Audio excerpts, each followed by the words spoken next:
Visión general del tórax. El tórax es la parte del cuerpo situada entre el cuello y el abdomen. Normalmente el término pecho se utiliza como sinónimo de tórax, aunque el pecho es mucho más amplio que la pared torácica y la cavidad que contiene.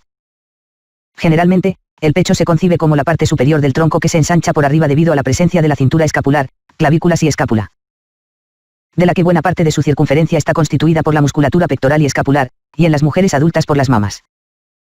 La cavidad torácica y su pared tienen forma de cono truncado, es más estrecha superiormente, con la circunferencia aumentando inferiormente, y alcanza su máximo tamaño en la unión con la parte abdominal del tronco. La pared de la cavidad torácica es relativamente delgada, básicamente tan gruesa como su esqueleto. La caja torácica, parrilla costal, con sus barras horizontales formadas por las costillas y los cartílagos costales, está sostenida también por el esternón y las vértebras torácicas, verticales. Además, el suelo de la cavidad torácica, diafragma torácico, está profundamente invaginado inferiormente, es decir, empujado hacia arriba, por las vísceras de la cavidad abdominal. Por consiguiente, casi la mitad inferior de la pared torácica rodea y protege vísceras abdominales, por ejemplo, el hígado, en lugar de torácicas. Así, el tórax y su cavidad son mucho más pequeños de lo que pudiera esperarse por la apariencia externa del pecho. El tórax incluye los órganos principales de los sistemas respiratorio y cardiovascular. La cavidad torácica está dividida en tres grandes espacios, el compartimento central o mediastino que aloja las vísceras torácicas excepto los pulmones y, a cada lado, las cavidades pulmonares derecha e izquierda que alojan los pulmones. La mayor parte de la cavidad torácica está ocupada por los pulmones, que proporcionan el intercambio de oxígeno y dióxido de carbono entre el aire y la sangre. La mayor parte del resto de la cavidad torácica está ocupada por el corazón y por las estructuras implicadas en la conducción del aire y la sangre hacia y desde los pulmones. También el esófago, una estructura tubular, transporta nutrientes, alimento, hacia el estómago, atraviesa la cavidad torácica. Aunque en términos de función y desarrollo, las glándulas mamarias están más relacionadas con el sistema reproductor, las mamas también se localizan y suelen disecarse conjuntamente con la pared torácica. Y por eso las incluimos en este capítulo. Pared torácica. La pared torácica está formada por la caja torácica y los músculos que se extienden entre las costillas, así como por la piel, el tejido subcutáneo, los músculos y las fascias que cubren su cara anterolateral. Las mismas estructuras que cubren su cara posterior se consideran pertenecientes al dorso. Las glándulas mamarias de las mamas se localizan dentro del tejido subcutáneo de la pared torácica. Los músculos axioapendiculares anterolaterales que recubren la caja torácica y constituyen el lecho de la mama se encuentran en la pared torácica y pueden ser considerados parte de ella. Pero son claramente músculos del miembro superior si nos atenemos a criterios funcionales y de inervación. Los mencionaremos brevemente aquí. La forma abovedada de la caja torácica le proporciona una rigidez notable, considerando el escaso peso de sus componentes, lo que permite proteger los órganos vitales del tórax y del abdomen, la mayor parte contienen aire o líquido, frente a las fuerzas del exterior. Resistir las presiones negativas internas, subatmosféricas, que se generan por el retroceso elástico de los pulmones y por los movimientos de inspiración. Proporcionar inserción para los miembros superiores y sostener su peso. Proporcionar inserción, origen, a muchos de los músculos que mantienen la posición de los miembros superiores en relación con el tronco, así como a los músculos del abdomen, el cuello, el dorso y la respiración. Aunque la forma de la caja torácica proporciona rigidez, sus articulaciones y la delgadez y la flexibilidad de las costillas le permiten absorber muchos golpes y compresiones externas sin fracturarse. Y cambiar su forma para la respiración. Debido a que las estructuras internas más importantes del tórax, corazón, grandes vasos, pulmones y tráquea, así como su suelo y paredes, están en constante movimiento, el tórax es una de las regiones más dinámicas del cuerpo. Con cada respiración, los músculos de la pared torácica trabajando conjuntamente con el diafragma y los músculos de la pared abdominal varían el volumen de la cavidad torácica, primero expandiendo su capacidad, lo que produce la expansión de los pulmones y la entrada del aire, y a continuación, debido a la elasticidad pulmonar y la relajación muscular, disminuyendo el volumen de la cavidad y produciendo la salida del aire. Figura 4a1. Esqueleto del tórax. A y B, la caja torácica osteocartilaginosa comprende el esternón, 12 pares de costillas y cartílagos costales, y 12 vértebras torácicas y discos intervertebrales. Las clavículas y la escápula forman la cintura escapular, de la cual aquí vemos la de un lado para mostrar la relación entre los esqueletos torácico, axial, y del miembro superior, apendicular. La línea de puntos roja indica la posición del diafragma, que separa las cavidades torácica y abdominal. Esqueleto de la pared torácica. El esqueleto del tórax forma la caja torácica osteocartilaginosa, que protege las vísceras torácicas y algunos órganos abdominales. El esqueleto del tórax incluye 12 pares de costillas y los cartílagos costales asociados, 12 vértebras torácicas con los discos intervertebrales interpuestos entre ellas, y el esternón. Las costillas y los cartílagos costales forman la mayor parte de la caja torácica, ambos se identifican numéricamente, desde el más superior, primera costilla o cartílago costal, hasta el más inferior decimosegunda. Costillas, cartílagos costales y espacios intercostales. Las costillas son huesos planos y curvos que constituyen la mayor parte de la caja torácica. Son especialmente ligeras en cuanto a su peso, y muy elásticas. Cada costilla posee un interior esponjoso que contiene la médula ósea, tejido hematopoyético, productora de células sanguíneas. Hay 3 tipos de costillas que pueden clasificarse como típicas o atípicas. 1. Las costillas verdaderas, vertebrocostales, primera a séptima costillas, se unen directamente al esternón mediante sus propios cartílagos costales. 2. Las costillas falsas, vertebrocondrales, las costillas octava, novena y normalmente la décima, tienen cartílagos que se unen al de la costilla inmediatamente superior a ella, de este modo, su conexión con el esternón es indirecta. 3. Las costillas flotantes, libres, costillas decimoprimera, decimosegunda y a veces la décima, tienen cartílagos rudimentarios que nunca conectan, ni directa ni indirectamente, con el esternón, por el contrario, terminan en la musculatura posterior del abdomen. Las costillas típicas, tercera a novena, poseen los siguientes componentes. Una cabeza con forma de cuña y 2 caras articulares separadas por la cresta de la cabeza de la costilla. Una cara se articula con su vértebra numéricamente correspondiente y la otra lo hace con la inmediatamente superior. Un cuello que conecta la cabeza con el cuerpo al nivel del tubérculo. Un tubérculo en la unión del cuello y el cuerpo. El tubérculo tiene una porción articular lisa para la articulación con el proceso, apófisis, transverso de la vértebra correspondiente, y una porción no articular rugosa para la inserción del ligamento costotransverso. Un cuerpo delgado, plano y curvo, especialmente en el ángulo de la costilla donde la costilla gira de forma anterolateral. El ángulo también constituye el límite lateral de la inserción en las costillas de los músculos profundos del dorso. En la superficie interna cóncava del cuerpo hay un surco de la costilla, paralelo al borde inferior de la costilla, que protege en parte al nervio y los vasos intercostales. Las costillas atípicas, primera, segunda y décima a decimosegunda, se diferencian del resto por varias características. La primera costilla es la más ancha, es decir, su cuerpo es más ancho y casi horizontal, corta y curvada de las 7 costillas verdaderas. Tiene una única cara en su cabeza para articularse solo con la vértebra T1, y 2 surcos, que cruzan transversalmente su cara superior. Para los vasos subclavios, los surcos están separados por una cresta y un tubérculo del músculo escaleno anterior, que proporciona inserción a dicho músculo. La segunda costilla es más delgada, menos curva y más larga que la primera costilla. Tiene 2 caras articulares en su cabeza para la articulación con los cuerpos de las vértebras T1 y T2. Su característica más atípica es un área rugosa en su cara superior, la tuberosidad del músculo serrato anterior, en la cual tiene parcialmente su origen este músculo. Las costillas décima a decimosegunda, al igual que la primera costilla, tienen solo una cara articular en sus cabezas y se articulan con una sola vértebra. Las costillas decimoprimera y decimosegunda son cortas y no presentan cuellos ni tubérculos. Los cartílagos costales prolongan las costillas anteriormente y contribuyen a la elasticidad de la pared torácica, proporcionando una inserción flexible para sus terminaciones anteriores, extremos. La longitud de los cartílagos es creciente en los 7 primeros, y decrece gradualmente en los siguientes. Los 7 primeros cartílagos costales se insertan, de manera directa e independiente, en el esternón, el 8. Noveno y décimo se articulan con los cartílagos costales justo por encima de ellos, formando el arco costal cartilaginoso, continuo y articulado. Los cartílagos costales décimo primero y 12 forman bulbos sobre las extremidades anteriores de las costillas correspondientes y no llegan a ponerse en contacto ni se articulan con ningún hueso ni cartílago.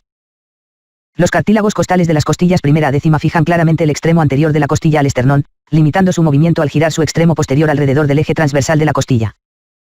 Los espacios intercostales separan las costillas y sus cartílagos costales entre sí. Los espacios se denominan de acuerdo con la costilla que forma el borde superior del espacio. Por ejemplo, el cuarto espacio intercostal está entre las costillas cuarta y quinta. Hay 11 espacios intercostales y 11 nervios intercostales. Los espacios intercostales están ocupados por los músculos y las membranas intercostales, y 2 grupos, principal y colateral, de vasos sanguíneos y nervios intercostales, que se identifican por el mismo número asignado al espacio. El espacio situado por debajo de la costilla decimosegunda no se encuentra entre 2 costillas y por eso se denomina espacio subcostal, y el ramo anterior del nervio espinal T12 es el nervio subcostal. Los espacios intercostales son más amplios anterolateralmente, y se ensanchan todavía más durante la inspiración y con la extensión contralateral y o flexión lateral de la columna vertebral torácica. Vértebras torácicas. La mayoría de las vértebras torácicas son vértebras típicas, ya que son independientes y tienen cuerpo, arco vertebral y 7 procesos para las uniones musculares y articulares. Los detalles característicos de las vértebras torácicas son: Figura 4a2. Costillas típicas. A. Las costillas tercera a novena tienen características comunes. Cada costilla tiene una cabeza, un cuello, un tubérculo y un cuerpo. B. Sección media del cuerpo de una costilla. Figura 4a3. Costillas atípicas. Las costillas primera, segunda, decimoprimera y decimosegunda son diferentes de las costillas típicas, por ejemplo, la octava costilla que se muestra en el centro. Figura 4a4. Vértebras torácicas. A. T1 tiene un foramen, orificio, y un cuerpo vertebral similares en forma y tamaño a una vértebra cervical. B. Las vértebras T5-T9 poseen las características típicas de las vértebras torácicas. C. T12 tiene procesos óseos y cuerpos similares a una vértebra lumbar. Los planos de las caras articulares de las vértebras torácicas definen un arco, flechas rojas, alrededor de un eje que atraviesa verticalmente los cuerpos vertebrales. D. Fositas costales superior e inferior, hemicarillas, en el cuerpo vertebral y fositas costales en los procesos transversos. Los procesos espinosos largos e inclinados son característicos de las vértebras torácicas. Figura 4 a 5. Articulaciones costovertebrales de una costilla típica. Las articulaciones costovertebrales comprenden la articulación de la cabeza de la costilla, en la cual la cabeza se articula con los dos cuerpos vertebrales adyacentes y el disco intervertebral que hay entre ellas, y la articulación costotransversa, en la cual el tubérculo de la costilla se articula con el proceso transverso de una vértebra. La costilla se mueve, elevación y descenso, alrededor de un eje que atraviesa la cabeza y el cuello de la costilla, flechas. Dos fositas costales, hemicarillas, bilaterales en los cuerpos vertebrales, normalmente dos superiores y dos inferiores, para la articulación con las cabezas de las costillas. Las fositas costales en sus procesos transversos para la articulación con los tubérculos de las costillas, excepto en las 2 o 3 vértebras torácicas inferiores.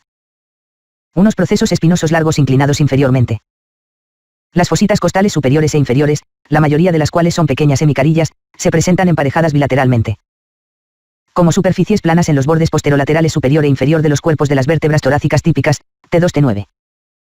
Funcionalmente, las fositas se disponen en pares sobre las vértebras adyacentes, flanqueando un disco intervertebral interpuesto, una gemi, carilla inferior de la vértebra superior y una gemi, carilla superior de la vértebra inferior. Típicamente, dos hemicarillas emparejadas de esta forma y el borde posterolateral del disco intervertebral entre ellas forman una única fosa para recibir la cabeza de la costilla identificada con el mismo número que la vértebra inferior, P. EJ, la cabeza de la sexta costilla con la carilla costal superior de la vértebra T6.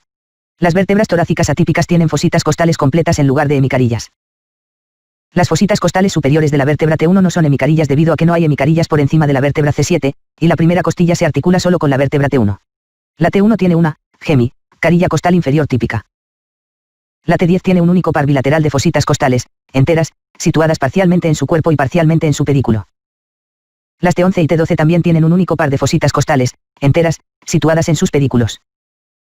Los procesos espinosos se proyectan desde los arcos vertebrales de las vértebras torácicas típicas, por ejemplo, T6 o T7, son largas e inclinadas inferiormente, y normalmente se solapan con la vértebra inferior. Recubren los intervalos entre las láminas de las vértebras adyacentes, evitando así que objetos cortantes como un cuchillo penetren en el conducto vertebral y lesionen la médula espinal. Las caras articulares superiores convexas de los procesos articulares superiores se orientan sobre todo posteriormente y algo lateralmente. Mientras que las caras articulares inferiores cóncavas de los procesos articulares inferiores lo hacen sobre todo a nivel anterior y algo medial. Los planos articulares bilaterales entre las respectivas caras articulares de las vértebras torácicas adyacentes definen un arco, centrado en un eje de rotación dentro del cuerpo vertebral. De ese modo pueden realizarse pequeños movimientos de rotación entre las vértebras adyacentes, limitados por la parrilla costal fijada a ellas. Esternón. El esternón es el hueso plano y alargado verticalmente que forma la parte central de la porción anterior de la caja torácica.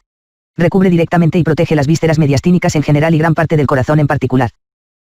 El esternón consta de 3 porciones, manubrio, cuerpo y procesos sifoides. En adolescentes y adultos jóvenes, las 3 partes están unidas mediante articulaciones cartilaginosas. Sincondrosis, que se osifican durante la edad adulta media o tardía. Figura 4 a 6. Esternón. A. Las bandas membranosas, delgadas y anchas, de los ligamentos esternocostales radiados van desde los cartílagos costales hasta las superficies anterior y posterior del esternón, como podemos ver en el lado superior derecho. B. Nótese el grosor del tercio superior del manubrio entre las incisuras claviculares. C. Relación entre el esternón y la columna vertebral. El manubrio, como la empuñadura de una espada, con el cuerpo esternal formando la hoja, es un hueso más o menos trapezoidal.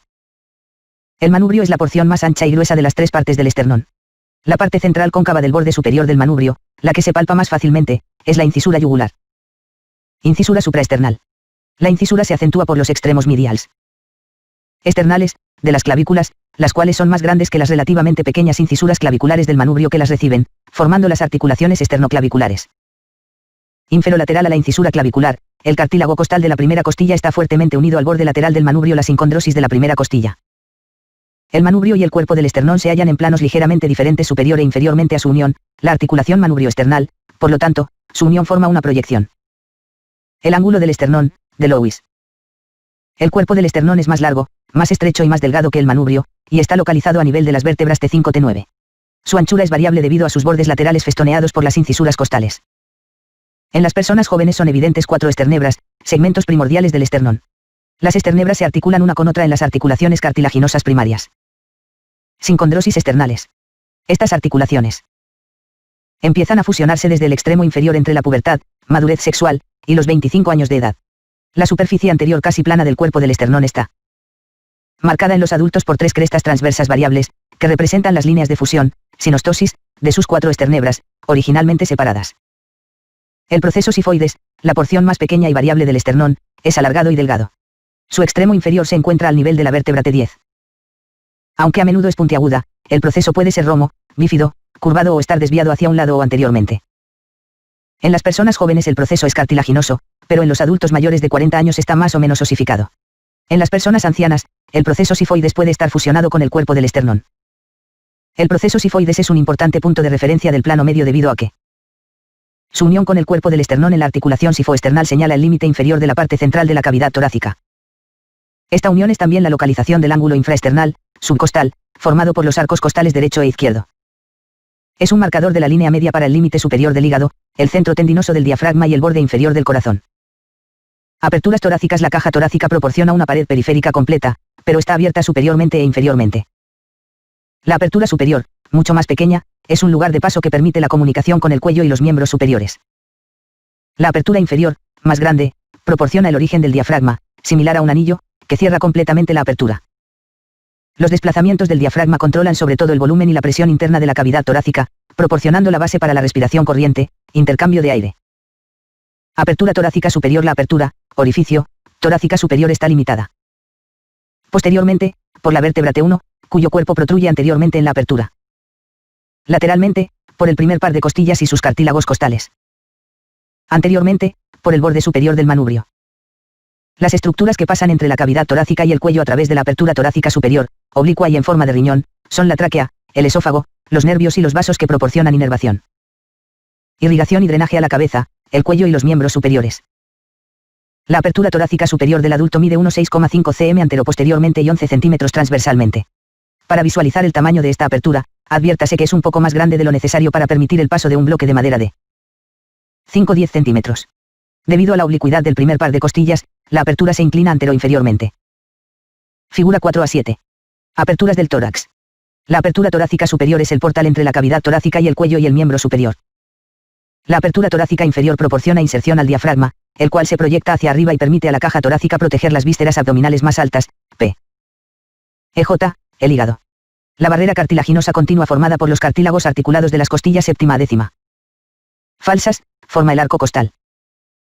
Apertura torácica inferior. La apertura, orificio, torácica inferior, la salida torácica de los anatomistas, está limitada posteriormente, por la 12ª vértebra torácica, cuyo cuerpo protruye anteriormente en la apertura. Posterolateralmente, por los pares de costillas 11º y 12º. Anterolateralmente, por la unión de los cartílagos costales de las costillas 7 a 10, que forman los arcos costales. Anteriormente, por la articulación sifoesternal. La apertura torácica inferior es mucho más espaciosa que la apertura torácica superior y tiene un contorno irregular. También es oblicua debido a que la pared torácica posterior es mucho más larga que la anterior. Al cerrar la apertura torácica inferior, el diafragma separa las cavidades torácica y abdominal casi por completo. Las estructuras que pasan hacia o desde el tórax al abdomen, o viceversa, lo hacen a través de las aperturas que atraviesan el diafragma, por ejemplo, el esófago y la vena cava inferior, o pasan posteriormente a este, por ejemplo, la aorta. Al igual que a menudo se sobreestima el tamaño de la cavidad torácica, o de su contenido.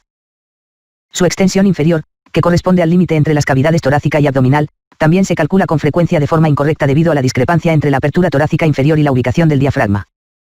Suelo de la cavidad torácica, en las personas vivas.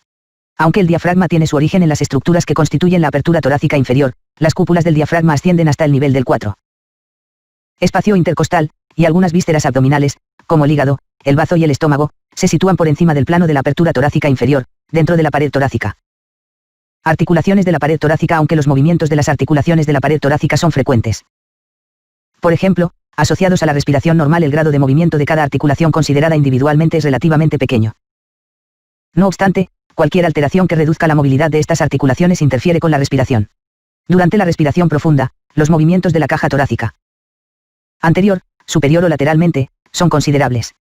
Al extender la columna vertebral se aumenta adicionalmente el diámetro anteroposterior del tórax.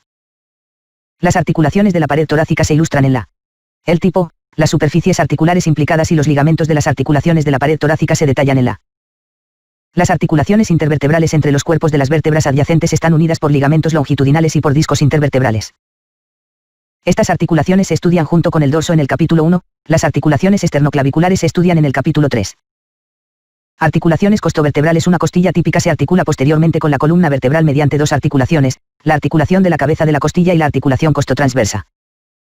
Articulaciones de las cabezas de las costillas. La cabeza de la costilla se articula con la fosita costal superior de la vértebra correspondiente, del mismo número, con la fosita costal inferior de la vértebra superior a ella. Y con el disco intervertebral adyacente que une las dos vértebras. Por ejemplo, la cabeza de la sexta costilla se articula con la fosita costal superior del cuerpo de la vértebra T6, con la fosita costal inferior de la T5 y con el disco intervertebral situado entre estas dos vértebras.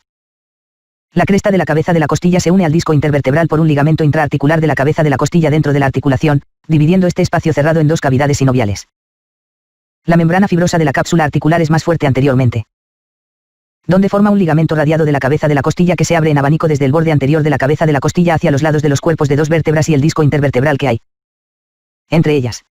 Las cabezas de las costillas se unen tan estrechamente a los cuerpos vertebrales que solo permiten leves movimientos de deslizamiento en las carillas, girando alrededor del ligamento intraarticular de las articulaciones de las cabezas de las costillas. Sin embargo, incluso estos leves movimientos pueden producir un desplazamiento relativamente grande del extremo distal, external o anterior, de una costilla. Articulaciones costotransversas. Existen abundantes ligamentos laterales a las porciones posteriores, arcos vertebrales, de las vértebras que refuerzan estas articulaciones y limitan sus movimientos, pues solo poseen unas finas cápsulas articulares. El ligamento costotransverso, que pasa desde el cuello de la costilla hasta el proceso transverso, y el ligamento costotransverso lateral, que pasa desde el tubérculo de la costilla hasta el vértice del proceso transverso. Fortalecen las caras anterior y posterior de la articulación, respectivamente. El ligamento costotransverso superior es una banda ancha que une la cresta del cuello de la costilla al proceso transverso superior a ella. La apertura que se forma entre este ligamento y la vértebra permite el paso del nervio espinal y de la rama posterior de la arteria intercostal. El ligamento costotransverso superior puede dividirse en un ligamento costotransverso anterior fuerte y un ligamento costotransverso posterior débil. Los fuertes ligamentos costotransversos que unen estas articulaciones limitan sus movimientos a un leve deslizamiento. Sin embargo, las superficies articulares de los tubérculos de las 6 costillas superiores son convexos y encajan en las concavidades de los procesos transversos. Como resultado, se produce la rotación alrededor de un eje transversal en su mayor parte que atraviesa el ligamento intraarticular y la cabeza y el cuello de la costilla. Esto produce movimientos de elevación y descenso de los extremos externales de las costillas y del esternón en un plano sagital, movimiento de palanca de bomba de agua. Las superficies articulares planas de los tubérculos y los procesos transversos de las costillas 7.1.0 permiten el deslizamiento, produciendo la elevación y el descenso de las porciones más laterales de estas costillas en un plano transversal, movimiento de asa de cubo. Figura 4a8. Articulaciones de la pared torácica. Articulaciones esternocostales. El primer par de cartílagos costales se articula con el manubrio por medio de una fina y densa lámina de fibrocartílago fuertemente adherido interpuesto entre el cartílago y el manubrio, la sincondrosis de la primera costilla.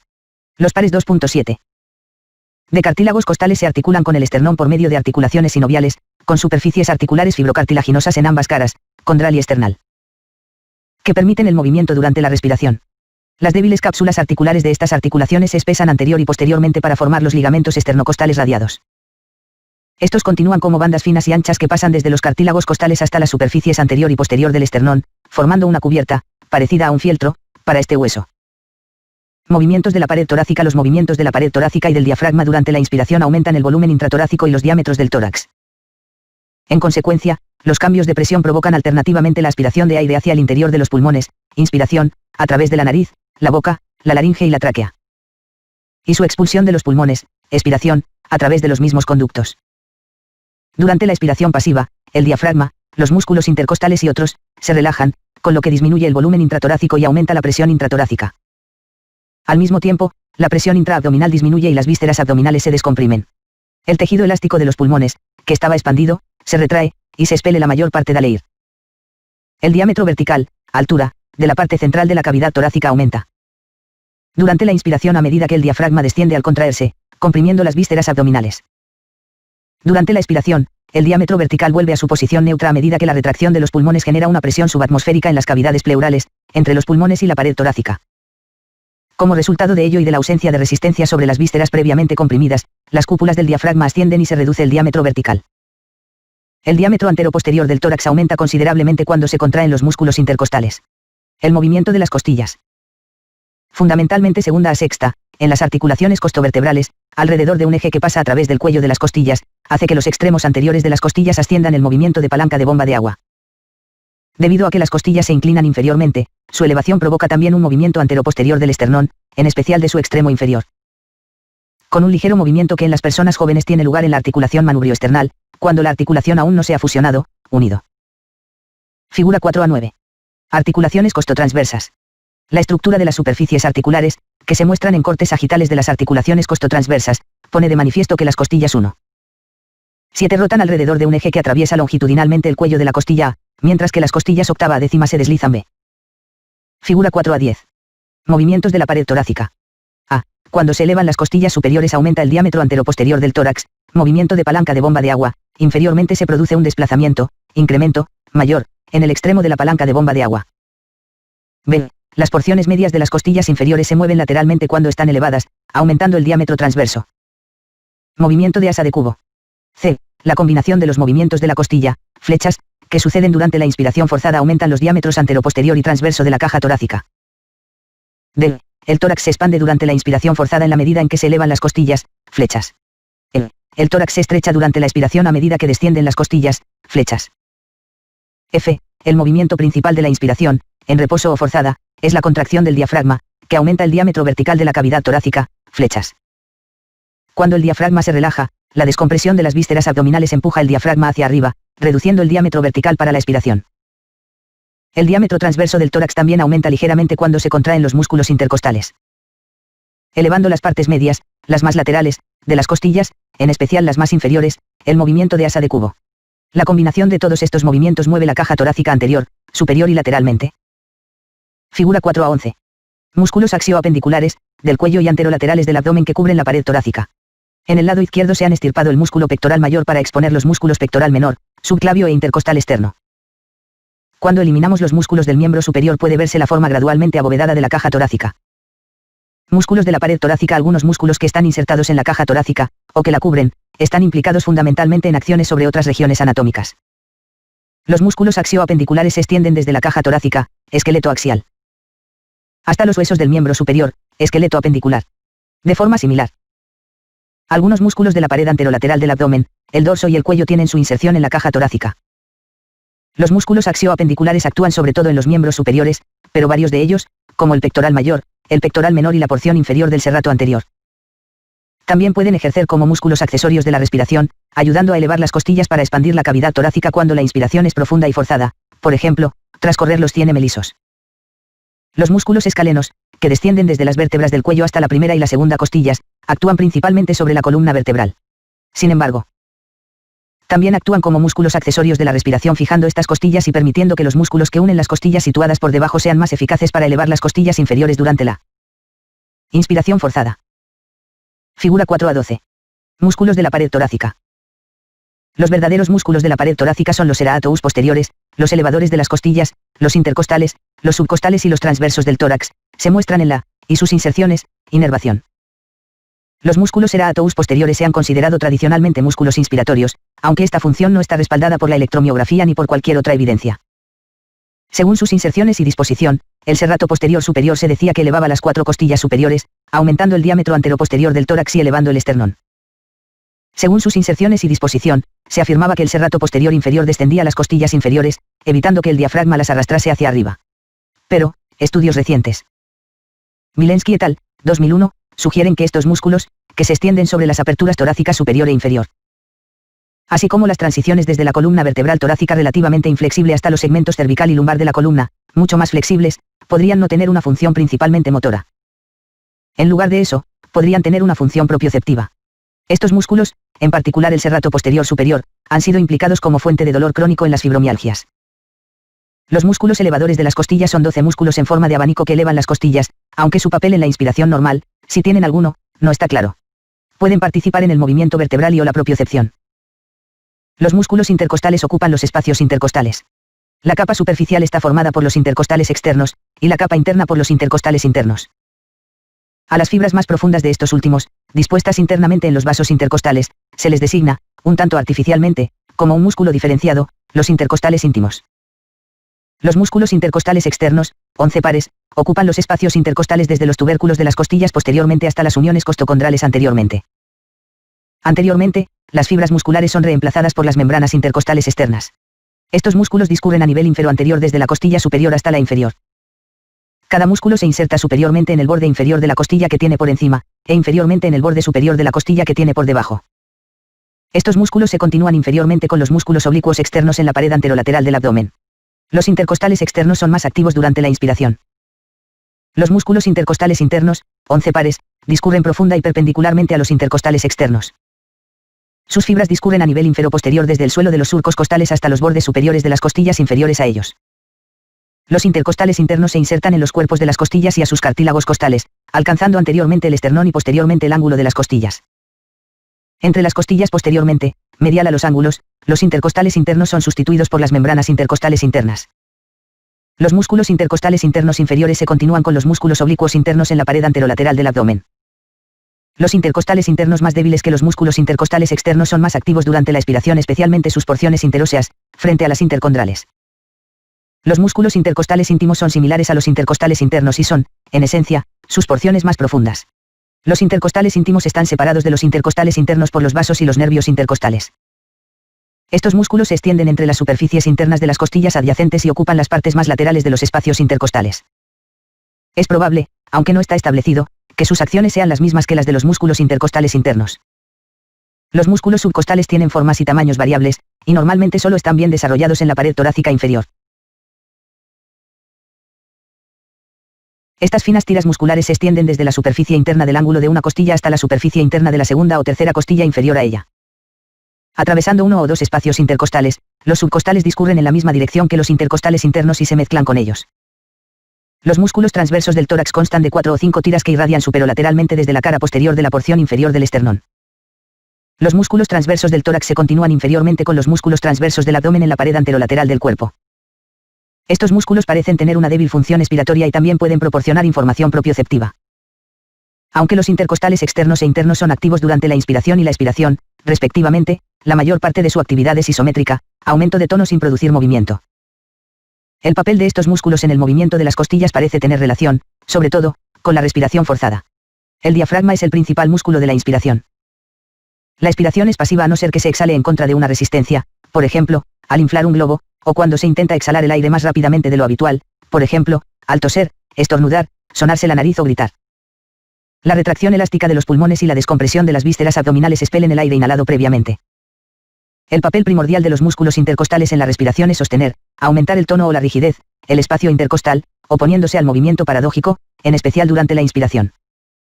Cuando las presiones torácicas internas son más bajas, más negativas. Esto se hace más evidente después de una lesión medular alta, cuando inicialmente hay una parálisis flácida de todo el tronco aunque el diafragma se mantiene activo. En estas circunstancias, la capacidad vital está seriamente afectada por la incursión paradójica de la pared torácica durante la inspiración. Varias semanas después, la parálisis se hace espástica, la pared torácica se vuelve más rígida y aumenta la capacidad vital. Standring, 2016. Figura 4 a 13. Disección de la cara anterior de la pared torácica anterior. Los músculos intercostales externos están sustituidos por membranas entre los cartílagos costales. Los cortes en forma de H por el pericondrio de los cartílagos costales 3 y cuarto se utilizan para quitar piezas de cartílago, del mismo modo que hicimos con el cuarto cartílago costal. No es infrecuente que la octava costilla se inserte en el esternón, como en este espécimen. Los vasos torácicos internos y los nódulos linfáticos paraesternales, verde, se encuentran dentro de la caja torácica lateralmente al esternón. Figura 4 a 14. Cara posterior de la pared torácica anterior. Las arterias torácicas internas se originan en las arterias subclavias y van acompañadas por venas pares inferiormente. Superior al 2. Cartílago costal solo hay una única vena torácica interna a cada lado, que drena en la vena brachiocefálica. La continuidad del músculo transverso del tórax con el músculo transverso del abdomen se hace evidente cuando se estirpa el diafragma, como hemos hecho aquí en el lado derecho. Figura 4 a 15. Contenido de un espacio intercostal. A. Esta sección transversal muestra los nervios, lado derecho, y las arterias, lado izquierdo, en relación con los músculos intercostales. B. Se muestra la parte posterior de un espacio intercostal. Se ha estirpado la cápsula articular, ligamento radiado, de una articulación costovertebral. Los músculos intercostales íntimos saltan un espacio intercostal, los músculos subcostales saltan 2. La regla mnemotécnica para recordar el orden de las estructuras vasculonerviosas en el espacio intercostal, de superior a inferior, es van vena, arteria y nervio. Entre los nervios intercostales y el tronco simpático se extienden ramos comunicantes. C. Se muestra un modelo sencillo de acción de los músculos intercostales. La contracción de las fibras musculares cuyo recorrido es más paralelo a la inclinación de las costillas en un punto dado, fibras A y C, elevará las costillas y el esternón. La contracción de las fibras musculares de disposición aproximadamente perpendicular a la inclinación de las costillas, fibras B, descenderá las costillas. Figura 4 a 16. Disección superficial de la región pectoral masculina. El platisma se ha seccionado en parte en el lado derecho y se ha reflejado en el lado izquierdo, junto con los nervios supraclaviculares subyacentes. La fascia pectoral transparente cubre el pectoral mayor derecho. Se ha eliminado la fascia en el lado izquierdo. Se muestran los ramos cutáneos de los nervios intercostales que inervan la mama. La acción mecánica de los músculos intercostales en el movimiento de la costilla, en especial durante la respiración forzada, se puede apreciar mediante un modelo simple. Un par de palancas curvas, que representan las costillas que limitan un espacio intercostal, se unen posteriormente a una columna vertebral fija y anteriormente a un esternón móvil. Las costillas, y el espacio intercostal interpuesto, descienden a medida que se desplazan anteriormente, alcanzando su punto más bajo aproximadamente en la unión costocondral, y luego ascienden hasta el esternón. Los músculos cuyas fibras tienen una inclinación más parecida a la de las costillas en sus inserciones, intercostales externos y la porción intercondral de los músculos intercostales internos, rotan superiormente las costillas en sus ejes posteriores, elevando las costillas y el esternón. Los músculos con fibras aproximadamente perpendiculares a la inclinación de las costillas en sus inserciones, porción interósea de los músculos intercostales internos, rotan inferiormente las costillas en sus ejes posteriores, descendiendo las costillas y el esternón. Slave et al. 1994. El diafragma es una pared compartida, en realidad, un suelo-techo, que separa el tórax del abdomen. Aunque tiene funciones relacionadas con ambos compartimentos del tronco, su función más importante, vital, es la de ser el músculo principal de la inspiración. La descripción detallada del diafragma torácico aparece en el capítulo 5 debido a que las inserciones de sus pilares están en niveles abdominales, esto es, en las vértebras lumbares, y todas sus inserciones se observan mejor desde su cara inferior, abdominal. Fascia de la pared torácica. Cada parte de la fascia profunda se denomina según el músculo que reviste o la S. Estructura, S, a la S, cual, está unida. Por consiguiente, una gran porción de la fascia profunda que recubre la pared torácica anterior se denomina fascia pectoral por su relación con los músculos pectorales mayores. Una buena porción de la fascia pectoral forma la mayor parte del lecho de la mama, estructuras sobre las cuales descansa la cara posterior de la mama. Profunda al pectoral mayor y a su fascia hay otra lámina de fascia profunda que, suspendida desde la clavícula, envuelve el músculo pectoral menor, la fascia clavipectoral. La caja torácica está tapizada internamente por la fascia endotorácica. Esta fina lámina fibroareolar fija a la pared torácica la porción adyacente del revestimiento de las cavidades del pulmón, la pleura parietal costal. Se vuelve más fibrosa a nivel de los vértices pulmonares, membrana suprapleural. Figura 4 a 17. Disección de la cara posterior de la pared torácica. Se han eliminado la mayor parte de los músculos profundos del dorso para dejar expuestos los músculos elevadores de las costillas. En los espacios intercostales octavo y 10.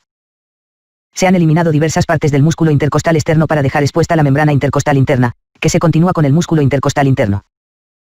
En el noveno espacio intercostal se ha eliminado el elevador de la costilla para dejar expuestos los vasos y el nervio intercostales. Figura 4 a 18. Inervación segmentaria, dermatomas, de la pared torácica, según Foustad. Los dermatomas C5T1 se localizan fundamentalmente en los miembros superiores y no están representados de forma significativa en la pared corporal. Como los ramos anteriores de los nervios espinales T2-T12 no participan en la formación del plexo, no hay diferencia entre los dermatomas y las zonas de distribución periférica de los nervios. El dermatoma T4 incluye el pezón, el dermatoma T10 incluye el ombligo. Figura 4 a 19. Arterias de la pared torácica. El riego arterial de la pared torácica deriva de la aorta torácica a través de las arterias intercostales posteriores y subcostales, A, B y D.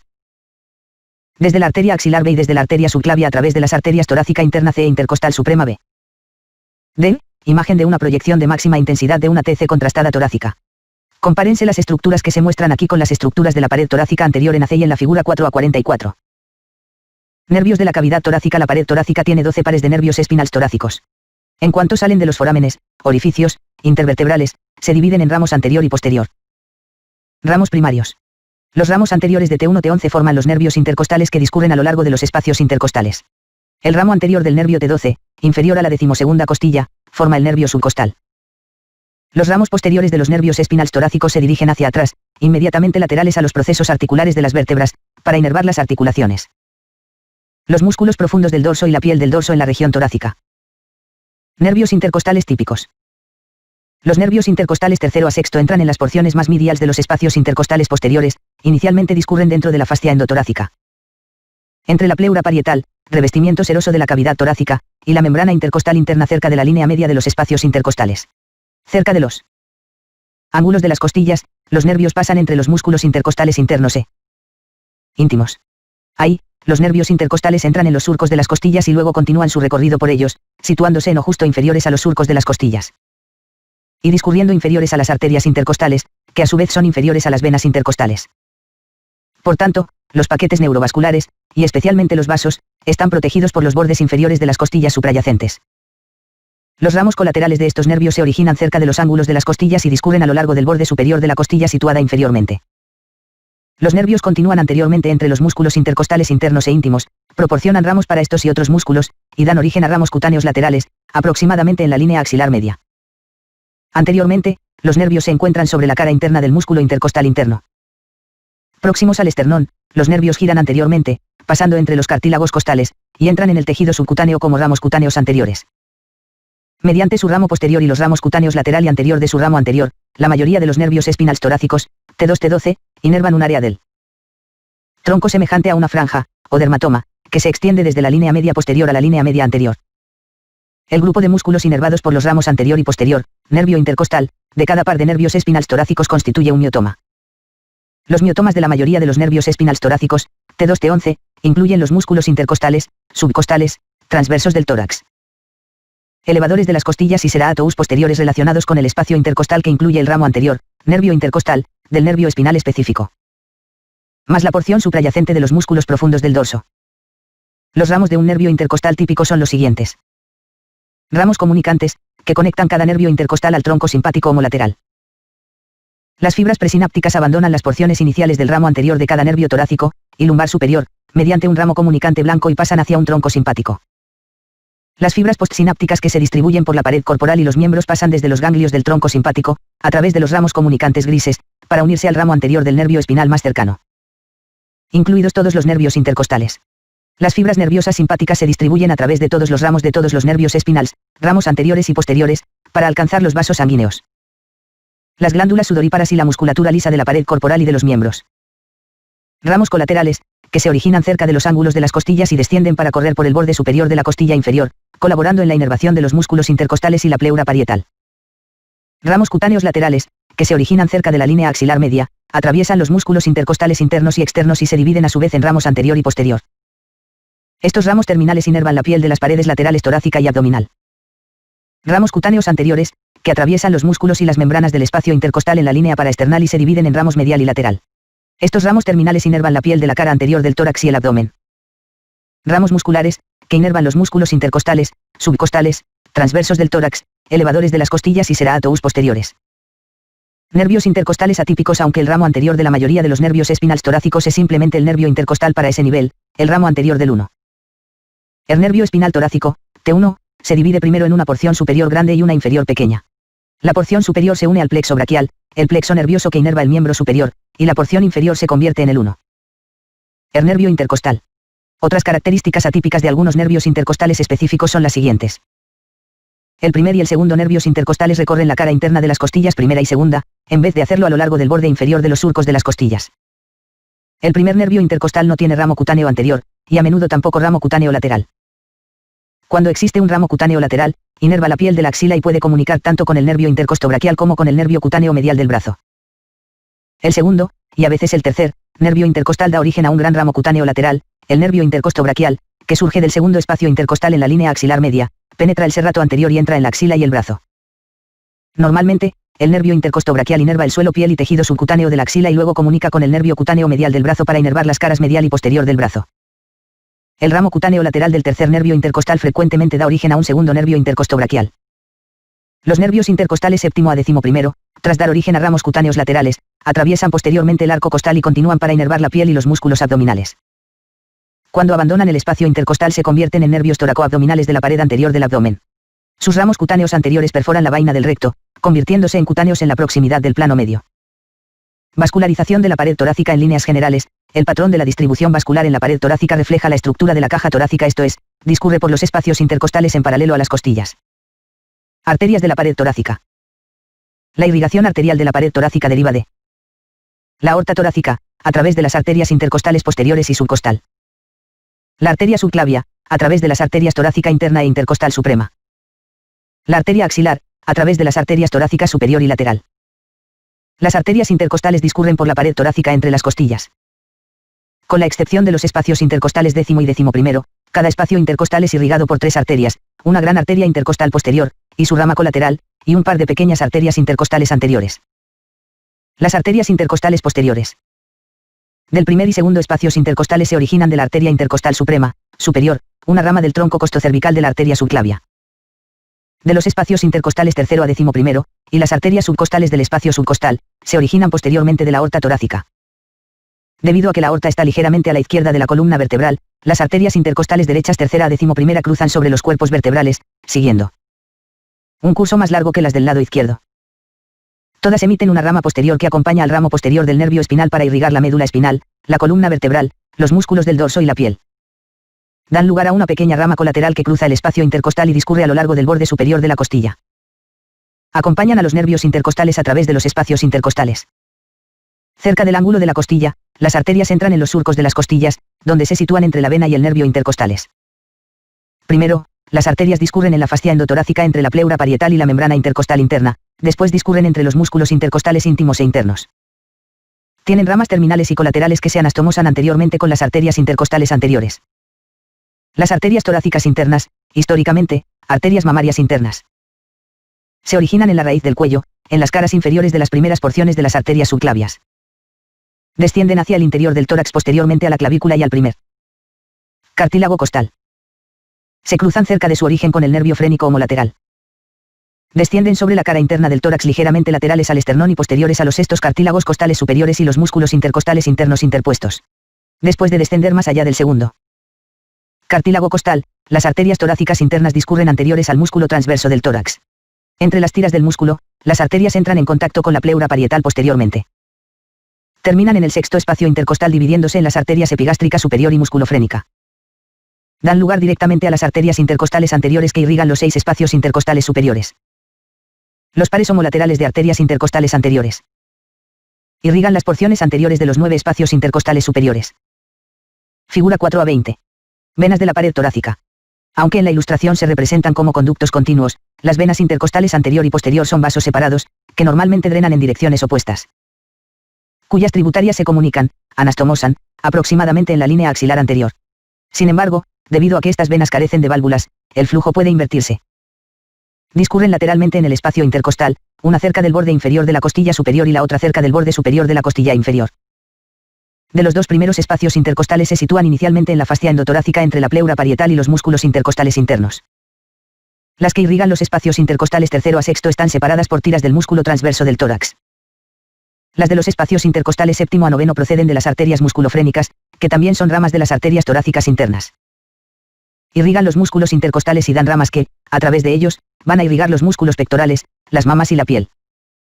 Faltan en los dos espacios intercostales inferiores, que están irrigados únicamente por las arterias intercostales posteriores y sus ramas colaterales.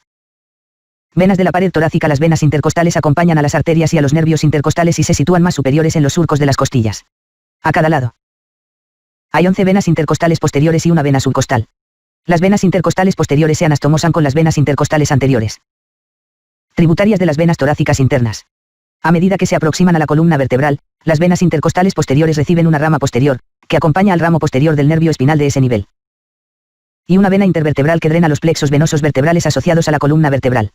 La mayoría de las venas intercostales posteriores, 4 a 11, termina en el sistema venoso ácigos semiácigos, que conduce sangre venosa hacia la vena cava superior, VCS.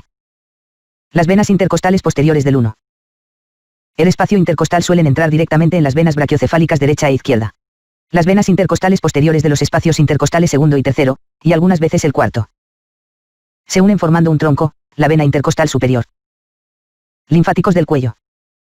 La mayoría de los tejidos superficiales del cuello son drenados por vasos linfáticos que entran en los nódulos linfáticos cervicales superficiales, localizados a lo largo del recorrido de la VYE. La linfa de estos nódulos, al igual que la linfa de toda la cabeza y el cuello, drena en los nódulos linfáticos cervicales profundos inferiores. Figs 9 a 51 y 9 a 52. El grupo específico de nódulos linfáticos cervicales profundos inferiores implicado aquí desciende a través de la región cervical lateral junto con el nervio accesorio, NC11. La mayor parte de la linfa de estos 6 a 8 nódulos drena luego en los nódulos linfáticos supraclaviculares, que acompañan a la arteria cervical transversa. El grupo principal de nódulos cervicales profundos forma una cadena a lo largo de la VYI, mayoritariamente cubiertos por el ECM. Otros nódulos cervicales profundos incluyen los nódulos prelaríngeos, pretraqueales, paratraqueales y retrofaríngeos. Los vasos linfáticos eferentes de los nódulos cervicales profundos se unen para formar los troncos linfáticos yugulares, que normalmente se unen al conducto torácico en el lado izquierdo. Mientras que en el lado derecho entran en la unión de las venas yugular interna y subclavia, ángulo venoso derecho, directamente o a través de un corto conducto linfático derecho. Figura 9 a 51. Drenaje linfático de la cabeza y el cuello. A y B, se muestran los trayectos de los drenajes linfáticos superficial y profundo, respectivamente. C, se muestran los nódulos linfáticos, los troncos linfáticos y el conducto torácico. Figura 9 a 52. Vasos linfáticos de la raíz del cuello. A, visión general que muestra el trayecto del conducto torácico y el lugar de terminación de los conductos torácico y linfático derecho. B, disección del lado izquierdo que muestra los nódulos linfáticos cervicales profundos y la terminación del conducto torácico en la unión de las venas subclavia y yugular interna, ángulo venoso izquierdo. El tronco cérvico dorsal se denomina a menudo arteria cervical transversa. El conducto torácico pasa superiormente atravesando la abertura superior del tórax a lo largo del borde izquierdo del esófago. Se arquea lateralmente en la raíz del cuello, posterior a la vaina carotídea y anterior al tronco simpático y a las arterias vertebral y subclavia, Fig 9 a 52b. El conducto torácico drena en la vena brachiocefálica izquierda en la unión de la vena subclavia y la VYI, ángulo venoso izquierdo. Cuando los troncos linfáticos yugular derecho, subclavio y broncomediastínico se unen para formar el conducto linfático derecho, este entra en el ángulo venoso derecho. Como hace el conducto torácico en el lado izquierdo, V. Fig 9 a 52a. Sin embargo, a menudo estos troncos linfáticos desembocan en el sistema venoso de forma independiente, en la región del ángulo venoso derecho.